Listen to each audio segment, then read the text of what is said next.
رب العالمين والصلاة والسلام على رسوله الكريم أما بعد قال رسول الله صلى الله عليه وسلم سيد القوم خادمهم معزز صدر جلسہ موقر حاضرین مجلس، آج کل ساری دنیا کی عوام اور پورے عالم کی رعایا اپنی حکومتوں کے نظام اور حکمرانوں کے طرز روش سے حیران و پریشان ہے۔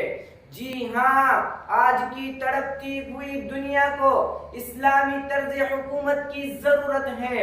بالفاظ دیگر موجودہ عالم کے پیشتر مسائل کا حل، مشکلات کی گرہ کشی، دشواریوں کا ازالہ اسلام کے آداب حکمرانی کو اختیار کر کے کیا جا سکتا ہے۔ بلکہ یہ کہنا زیادہ موضوع ہوگا کہ آج کی روتی بلکتی سسکتی زمانے کی ستائی ہوئی حکومتوں کی کچلی اور روندی ہوئی انسانیت صرف اسلامی اصول و اقتدار حکومت کے شامیانے تلے سکون و اطمینان کی سانس لے سکتی ہے۔ یہ صرف لفظی نہیں بلکہ حقیقت بیانی ہے۔ جدھر بھی نگاہ ڈالیے، جس طرف بھی نظر دوڑائیے، میرے اس قول کی جیتی جاگتی تصویر آپ کو نظر آئیں گی، چاہے وہ روحانیت پسند مشرق ہو یا کہ مادہ پرست مغرب ہو۔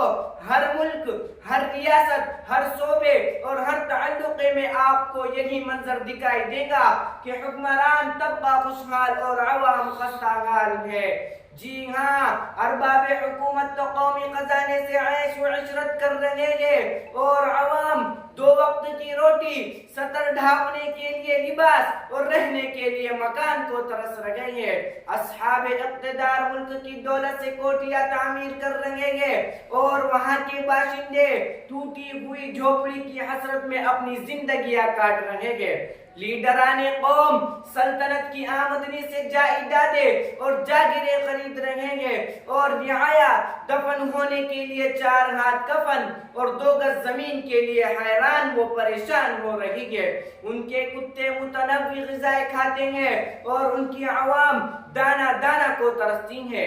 برادران اسلام، سوال یہ پیدا ہوتا ہے کہ یہ سنگین صورتحال کیوں ہے؟ جواب بالکل واضح ہے۔ سربراہوں، حکمرانوں، نیتاؤں اور لیڈروں میں ذوق نمائش، احساس برتری، آرام طلبی اور عیش پروری کوٹ کوٹ کر بھری ہوئی ہے۔ حصول حکومت و اقتدار سے ان کا مقصد خدمت خلق نہیں بلکہ حصول دولت و شہرت، عزت و عظمت، سکون و راحت ہے۔ اسی لیے کرسی اقتدار پر براجمان ہونے کے بعد نہ انہیں ملک کی فکر رہتی ہے، نہ رعایا کا خیال، نہ عوام کی دیکھ بھال کا جذبہ، نہ ان میں خادمانہ مزاج، نہ رعایا پرورانہ ذہنیت۔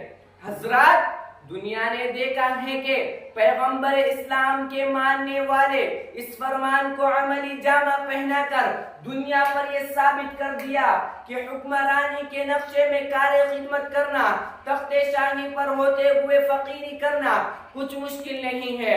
میں اپنی اس قول کی تائید کے لیے خلافت اسلامیہ کے سب سے پہلے حکمران کا ایک عبرتناک واقعہ نقل کرتا ہوں۔ خلیفہ بنائے جانے سے قبل حضرت ابو بکر ایک بوڑھی خاتون کی بکریاں دھو دیا کرتے تھے۔ منصب خلافت پر فائز کیے جانے کے بعد جب اس کے گھر کے پاس سے گزر ہوا تو اس کی ننھی منھی بچی آپ کو دیکھ کر کہنے لگی، اب تو آپ خلیفہ ہو گئے، اب ہماری بکریاں کون دھوئے گا؟ حضرت نے اس بچی کو تسلی دی اور فرمایا، گھبراؤ نہیں بیٹا، میں اب بھی تمہاری بکریاں دھونے آیا کروں گا۔ اور صرف جھوٹی تسلی نہیں تھی بلکہ برابر اس کے گھر جا کر اس کی بکریاں دھوتے رہے۔ حضرات، جبکہ موجودہ دور میں نہ حکمرانوں کا ایسا ذوق و مزاج ہے اور نہ عوام کے ذہنوں میں ایسی طرز حکومت کا تصور و تخیل، حکمرانی کا یہ فکر و نظریہ، جہاں پانی کا یہ ذوق و مزاج، عمارتوں و قیادت کا یہ طرز و انداز صرف مذہب اسلام کی تعلیمات اور اس کی پیروکاروں کی زندگیوں میں ملے گا۔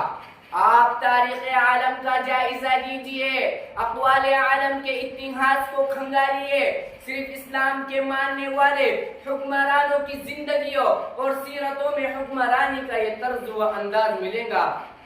وما علینا الا البلاغ۔